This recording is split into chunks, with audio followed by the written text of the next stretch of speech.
Buenas tardes, profesor, compañeros. Somos el grupo uno y hoy venimos a hablar sobre el análisis de los artículos 583 al 592 del Código Civil. Los integrantes son Domínguez, Bravo, Naomi Valesca, Presente. Figueroa Espinales, Kerlis, Naomi, Presente. quien les habla, Moncayo Arón y Mauricio Fernando, coordinador, presente, Ríos Revelo, Irma Verónica, Presente. Segura Sanconquista, Kenya del Rocío. Presente. En lo concerniente, los artículos 583 al 592 del Código Civil ecuatoriano establecen una clasificación jurídica esencial para comprender la naturaleza de los bienes y los efectos legales derivados de su uso, transferencia y propiedad. A través de estas normas, la ley diferencia a los bienes corporales de los incorporales y dentro de los primeros distingue entre muebles e inmuebles, tomando en cuenta criterios como la materialidad, desplazamiento, función, destino y grado de incorporación al inmueble. Esta clasificación no solo sirve para identificar los bienes, sino también para determinar el tipo de protección jurídica, formalidades de transmisión, derechos reales, responsabilidades, patrimonios y efectos económicos que carecen sobre cada uno. En estos momentos le doy paso a mis compañeras.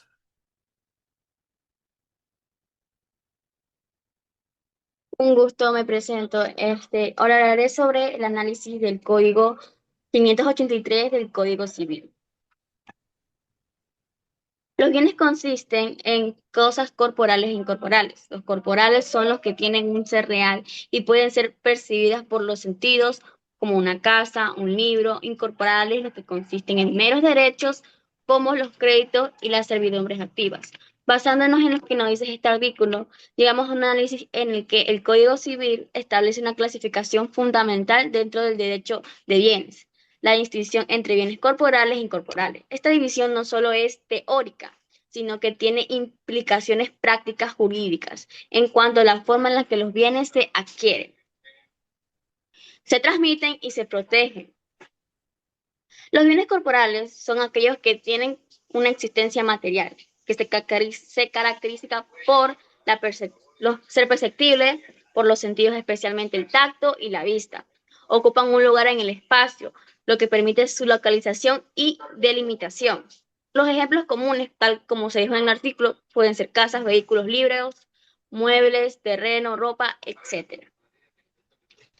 Las implicaciones jurídicas que tienen es que pueden ser de posesión directa, pueden ser poseídos físicamente, lo que facilita su aprehensión material. Y su tradición, su transferencia puede realizarse mediante la entrega física, sin necesidad de un trámite.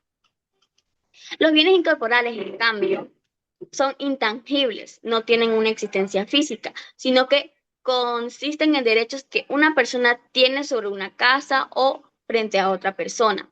Ejemplos serían los derechos de crédito, los derechos reales, como la servidumbre activa, derechos de autor, marcas patentes, acciones de sociedades, etc. No son perceptibles por los sentidos, pero sí tienen valor económico y pueden ser objeto de transacciones. Sus implicaciones jurídicas pueden llegar a ser la posesión mediante o jurídica. No se pueden poseer físicamente, pero sí se ejercen mediante actos jurídicos. Pueden ser la tradición simbólica. Su transferencia requiere formas especiales, como la cesión de derechos o la inscripción en registros públicos. Con esto, sigamos al siguiente artículo, el 584 del Código Civil, que establece las cosas corporales se dividen en muebles e inmuebles. Este artículo establece que las cosas tienen dos divisiones, corporales e incorporables, muebles e inmuebles. Los bienes muebles son aquellos que pueden trasladarse de un lugar a otro sin perder su esencia o funcionalidad. Esta característica de movilidad implica una serie de consecuencias jurídicas. Ejemplos comunes de estos suelen ser ropa, vehículo, dinero, electrodoméstico, herramientas, animales y demás. Las características jurídicas principales son su transferencia, ya que ésta puede realizarse mediante entrega física o tradición verbal. Son objeto de compraventa, donación, arrendamiento, entre otros contratos. Pueden ser grabados con prenda, una garantía real que no requiere inscripción registral en todos los casos. En caso del litigio, la posesión física suele ser suficiente para presumir propiedad. Son el tipo de bien más común en el tráfico comercial y su movilidad facilita el uso cotidiano y las circunstancias económicas. Los bienes inmuebles son aquellos que no pueden trasladarse sin destruirse o alterar profundamente su naturaleza, ya que están fijados al suelo o forman parte de él. Ejemplos típicos de estos serían los terrenos, las casas, los edificios, minas, árboles plantados en algún terreno, construcciones adheridas al suelo y demás similares. Sus características jurídicas principales son su transferencia. Requiere escritura pública y inscripción en el registro de la propiedad. Son objeto de hipoteca, una garantía real que exige inscripción registral. La posesión se acredita mediante título escrito y acto de posesorio consolado. Son protegidos mediante acciones reales y como la reivindicación de la acción de deslinde. Su importancia en la práctica representa el núcleo del patrimonio familiar y empresarial. Su valor económico y estabilidad jurídica los hace atractivos para la inversión. La publicidad registral garantiza la seguridad jurídica en las transacciones. Muchas gracias, este fue mi análisis. ¿Alguna pregunta?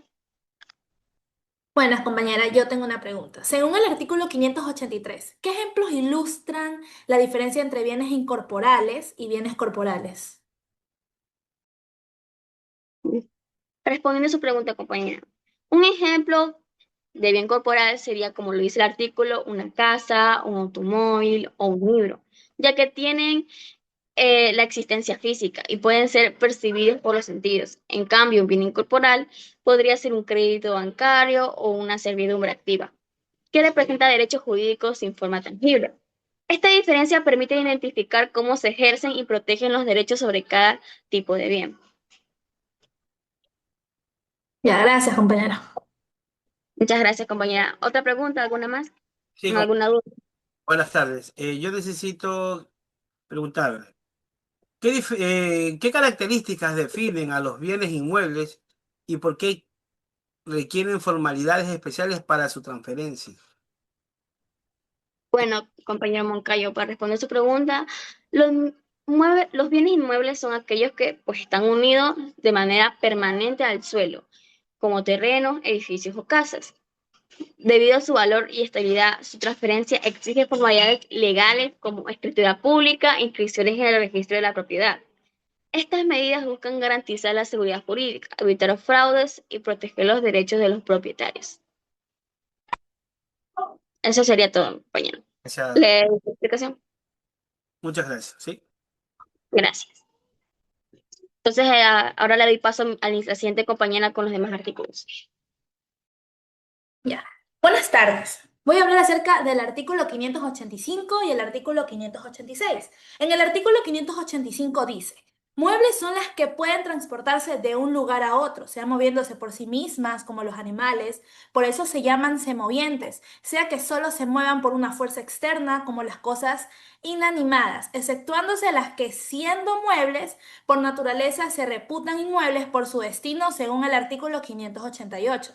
Para efectos de lo previsto en este código, las especies animales y vegetales serán consideradas conforme a lo determinado en este artículo, sin perjuicio de las limitaciones y del resguardo, protección y bienestar animal que reconocen las leyes especiales. Bueno, el análisis. El artículo 585 explica que los bienes muebles son todas aquellas cosas que se pueden mover de un lugar a otro. Ese movimiento puede darse de dos formas. Primero, cuando el bien se desplaza por sí mismo, como ocurre con los animales que se llaman semovientes porque tienen la capacidad natural de moverse. Y segundo, cuando el bien no tiene vida y solo puede cambiar de lugar si una persona u otra fuerza externa lo empuja, lo levanta o lo transporta, como una mesa, una silla o cualquier objeto. Sin embargo, el artículo también aclara que existe una excepción importante. Hay bienes que aunque por naturaleza son muebles, la ley los considera inmuebles por su destino. Esto significa que si un objeto mueble se coloca de manera fija y permanente en un inmueble para su uso o funcionamiento, se convierte legalmente en parte del inmueble. Esa situación está regulada en el artículo 588. Ahora, la norma hace una precisión especial respecto a los animales y plantas, aunque el Código Civil los clasifique como bienes muebles para efectos legales. Eso no significa que pueden tratarse como objetos comunes. La ley recuerda que existen normas especiales que protegen su bienestar, cuidado y conservación. Es decir, pueden ser bienes, pero no dejan de ser seres vivos que merecen protección y trato digno. En resumen, este artículo busca definir qué es un bien mueble, diferenciando entre los que se mueven solos y los que necesitan ser movidos. Pero también reconoce que algunos muebles pueden volverse inmuebles por su función y sobre todo subraya que los animales y plantas, aunque estén dentro de esta clasificación, deben manejarse con respeto y bajo reglas específicas que garanticen su protección. Gracias. ¿Alguna duda, alguna pregunta? Sí, compañera Kerly, yo tengo una pregunta. ¿Qué diferencia hay entre un bien mueble que se mueve solo y uno que necesita una fuerza externa? Bueno, la diferencia está en la forma en que se produce el movimiento. Un bien mueble que se mueve solo es un ser vivo, como los animales que tienen su propio impulso y pueden desplazarse por sí mismos. Por eso se llaman semovientes. En cambio, un bien mueble que no tiene vida, como una mesa, una silla o una herramienta, no puede moverse por sí solo y necesita que una persona o alguna fuerza externa lo levante, lo empuje o lo transporte. Aunque uno tenga movimiento propio y el otro no, la ley los clasifica a ambos como bienes muebles simplemente porque pueden cambiar de lugar sin perder su naturaleza. Muchas gracias. Gracias. Ok. ¿Otra pregunta? Yo tengo una pregunta, compañera. Buenas tardes. Buenas Em, tardes. ¿Cuál es la característica principal que distingue a un bien inmueble? Bueno, compañera, respondiendo su pregunta, la característica esencial de un bien inmueble es que está fijo al suelo y no puede cambiarse de lugar sin dañarlo o sin que deje de ser lo que es. Un inmueble es algo que forma parte del terreno o que está unido a él de manera estable, como una casa, un edificio, una mina o un árbol. Si al intentar moverlo se destruye, se rompe o pierde su naturaleza, entonces claramente es un bien inmueble. En pocas palabras, un inmueble es todo aquello que está pensado para permanecer en un mismo sitio o no para ser trasladado.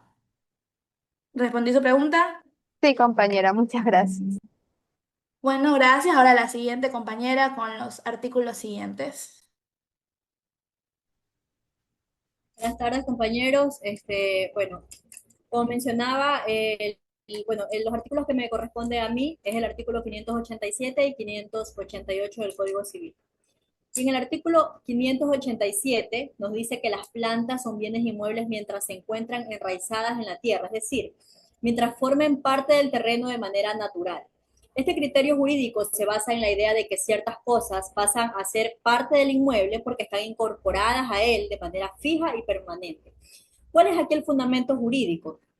Esta clasificación se apoya en el principio de inmueble por naturaleza, que dice que todo lo que está físicamente adherido al suelo y no puede separarse sin afectar su integridad constituye un bien inmueble.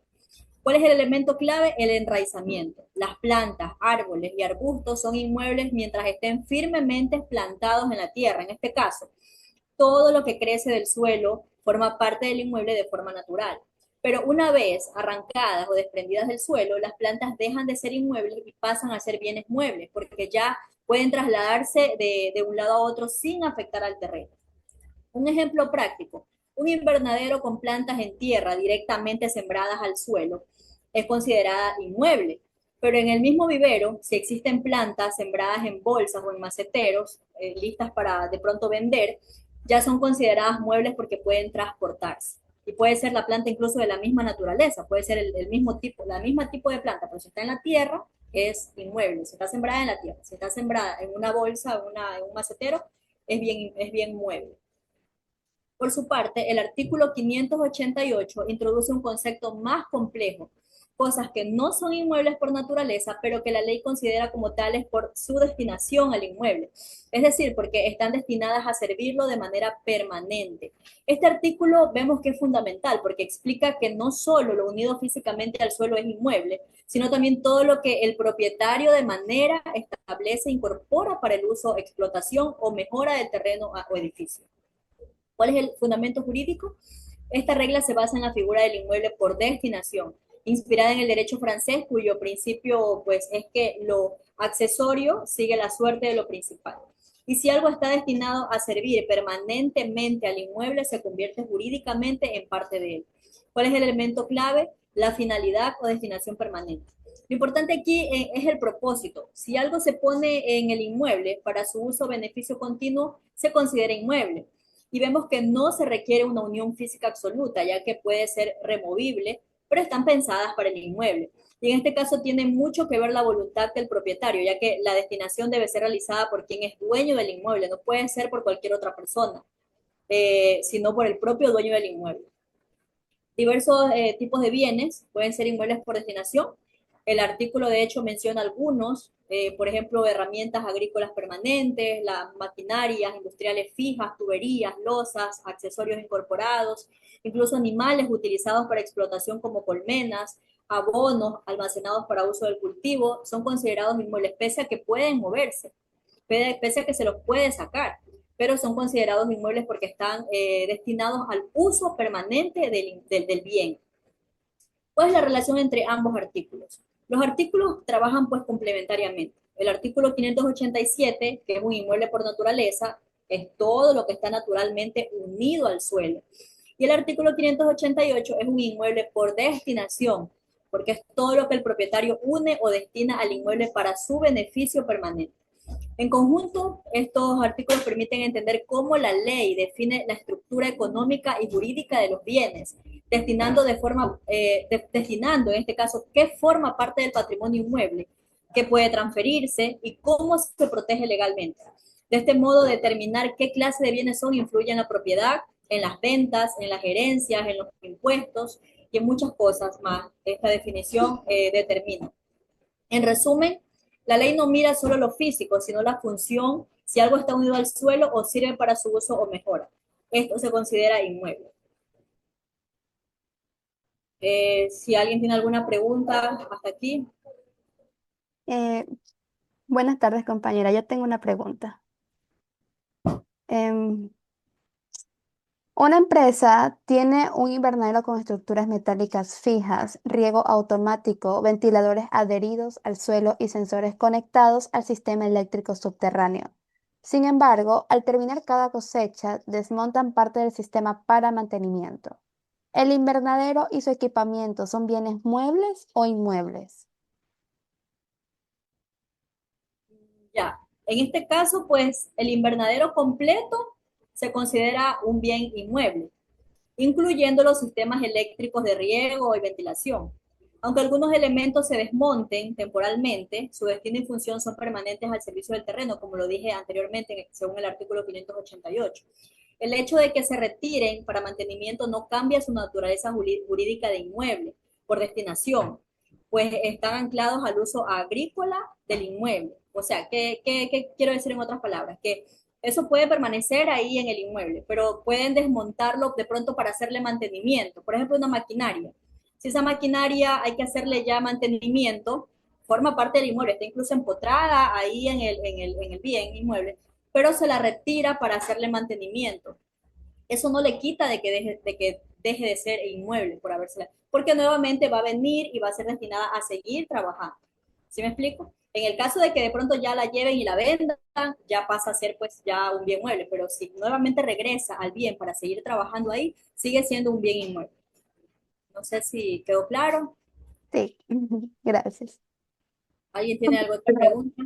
Yo tengo otra pregunta. Basado en lo que nos ha dicho y nos ha expuesto en su análisis, en una situación, por ejemplo, si un hotel construye una piscina de fibra desmontable, por ejemplo, y está apoyada sobre una base de cemento, y a la par también construye un jacuzzi que está empotrado en el piso del edificio. Ambas están en uso constante, siempre, y forman parte de los servicios del hotel.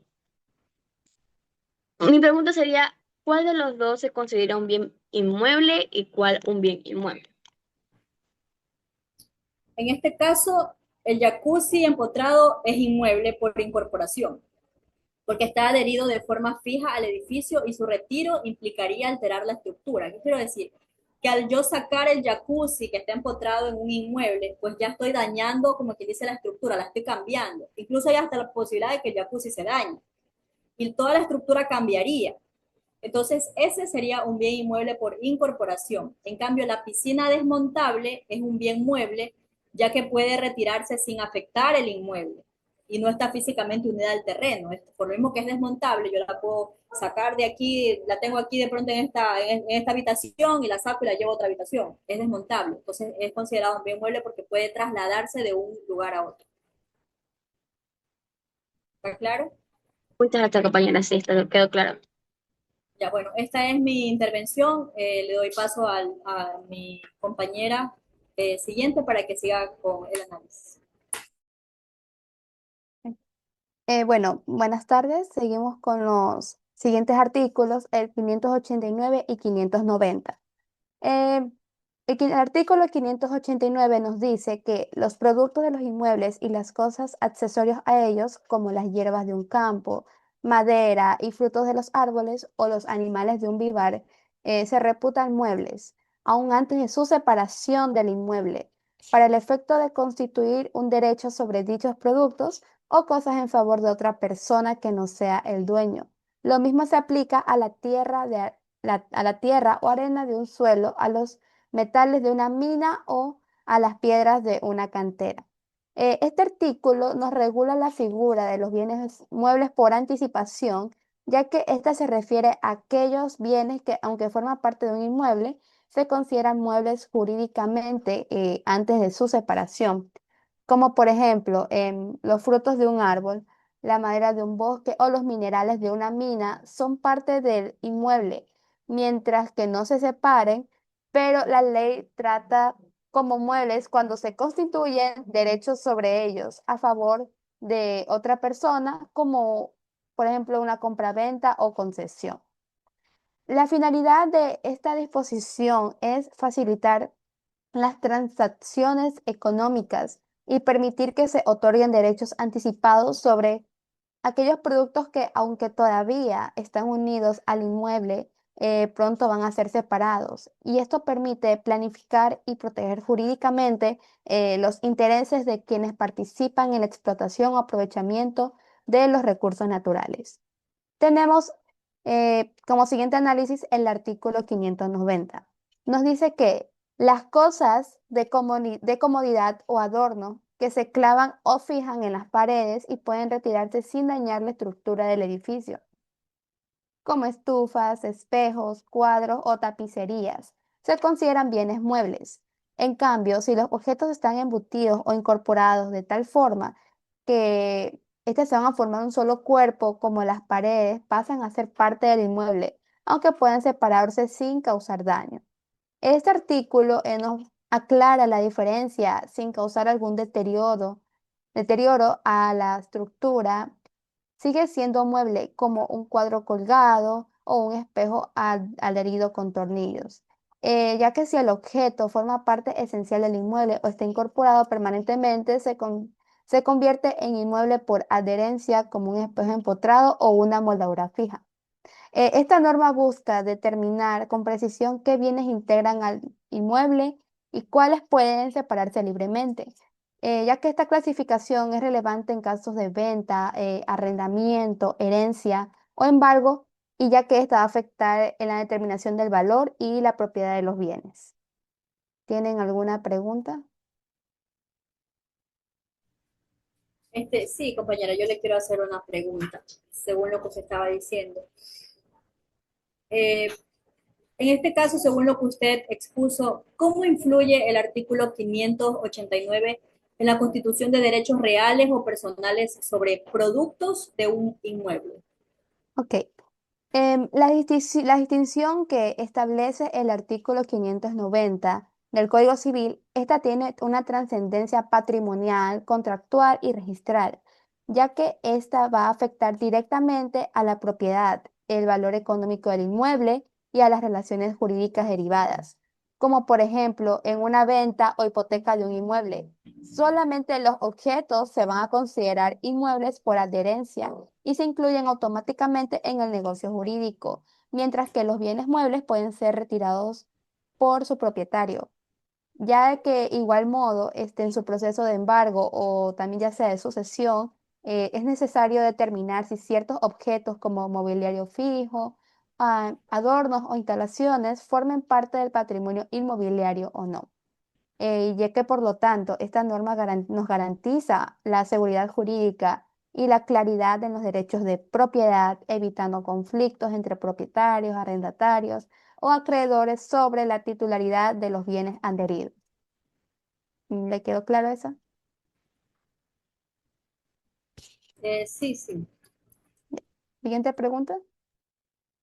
Bueno, yo, compañera, a mí me quedó una duda. Según el artículo 590, ¿por qué es importante la distinción entre bienes muebles e inmuebles adheridos a un edificio en el ámbito jurídico y patrimonial?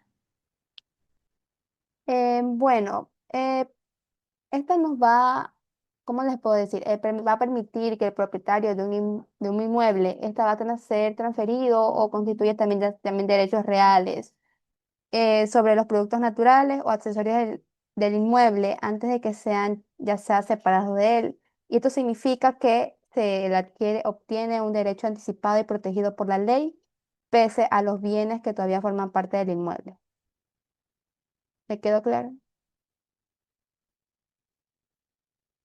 Sí, compañera, muchas gracias. Sí. Ok. Le doy paso a mi siguiente compañera. Buenas tardes, compañeros. Yo voy a hablar sobre el artículo 591 y 592 del Código Civil. El artículo 591, las cosas que, por ser accesorios a bienes raíces, se reputan inmuebles. No dejan de serlo porque su separación, por su separación momentánea. Por ejemplo, los bulbos o cebollas que se arrancan para volverlas a plantar y las losas o piedras que se desencajan de su lugar para hacer alguna construcción o reparación con ánimo de volverlas a él, pero desde que se separan con el fin de darles diferentes destinos, dejan de ser inmuebles. El artículo 591 del Código Civil ecuatoriano distingue entre la separación temporal y la definitiva en los bienes accesorios de un inmueble. Mientras la separación sea momentánea y con intención de integrarlos, el bien conserva su calidad de inmueble. Pero si la separación tiene como finalidad darle otro uso o destino, pierde esa condición y se convierte en mueble. En definitiva, este artículo refleja la importancia del destino y la intención del propietario como criterio jurídico para determinar la naturaleza de los bienes y evitar confusiones entre el tratamiento legal. Artículo 591 del Código, artículo 591 del Código Civil establece que las cosas accesorias en un bien raíz mantienen el carácter de inmueble aunque se separen momentáneamente, siempre que exista la intención de volverlas a incorporar. Por ejemplo, las losas retiradas para reparar una pared o los bulbos arrancados para replantarlos siguen siendo inmuebles mientras su separación sea temporal. Sin embargo, si esas cosas se separan con el propósito de darle otro destino, como venderlas o usarlas en otro lugar, pierden su calidad de inmuebles y pasan a ser bienes muebles. En resumen, el artículo destaca la importancia del ánimo o intención del propietario para determinar si un bien conserva o pierde su condición de inmueble. En el artículo 92, cuando la ley o el hombre se usa de expresión bienes muebles, sin otra calificación, se comprende en ella todo lo que entiende como cosas muebles, según el artículo 585. En los muebles de una casa no se comprenderá el dinero, los documentos, los papeles, las colecciones científicas, las artísticas, los libros o sus estantes, medallas, las armas, los instrumentos de arte o oficios o las joyas, ropa de vestir o de cama, los carruajes o las caballerías o sus arreos, los granos, los caldos, mercancías ni en general otras cosas que no conformen el ajuar de una casa. El artículo 592 del Código Civil ecuatoriano tiene una doble función definitoria al aclarar que el término bienes muebles se entiende conforme al artículo 585, restrictiva al especificar que los muebles de una casa no abarcan todos los bienes muebles, sino únicamente aquellos que forman parte del jaguar doméstico. De este modo, la norma contribuye a precisar el alcance legal de las expresiones patrimoniales, enviando interpretaciones erróneas y conflictos sobre la propiedad o inclusión de ciertos bienes en actos jurídicos. En este artículo se precisa el alcance del término bienes muebles y diferencia entre los bienes muebles en general y los bienes muebles de una casa. En su primera parte indica cuando la ley o las personas usan la expresión bienes muebles sin aclarar más, se deben entender todos los objetos que puedan trasladarse de un lugar a otro, conforme al artículo 585 del mismo código. En su parte, aclara que los muebles de una casa no incluyen todos los bienes muebles, sino únicamente lo que conforman el ajuar doméstico, es decir, los objetos destinados al uso de comodidad del hogar, como la mesa, la silla o utensilio. Quedan excluidos bienes personales o de valor especial como el dinero, las joyas, documentos, libros, instrumentos de trabajo y vehículos.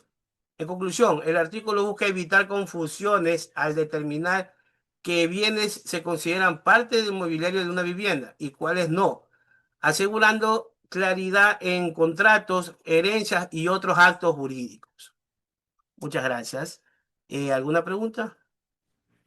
Sí, compañero, yo le tengo esta pregunta.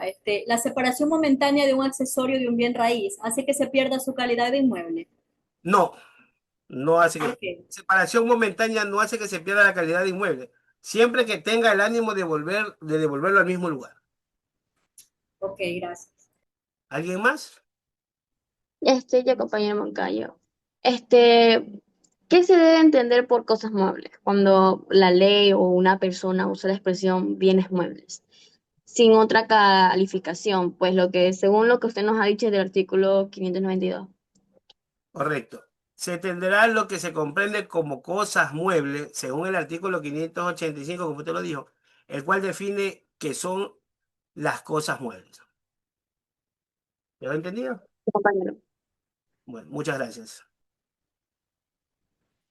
Bueno, como conclusión, los artículos analizados demuestran que la clasificación de bienes no se basa únicamente en su forma física o en su capacidad de movimiento, sino también en su finalidad, permanencia e integración funcional con el inmueble.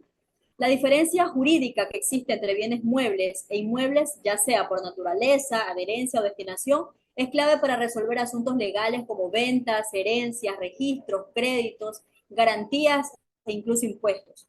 Por lo tanto, determinar, comprender estos artículos permite interpretar adecuadamente el alcance del derecho de propiedad y su aplicación en la vida civil y económica del país. Muchas gracias. Muchas gracias, compañeras, a todas. Doctor, ha sido un gusto poder compartir con usted estos artículos, estos análisis, los artículos del 583 al 592. Muchísimas gracias. Pasen bien.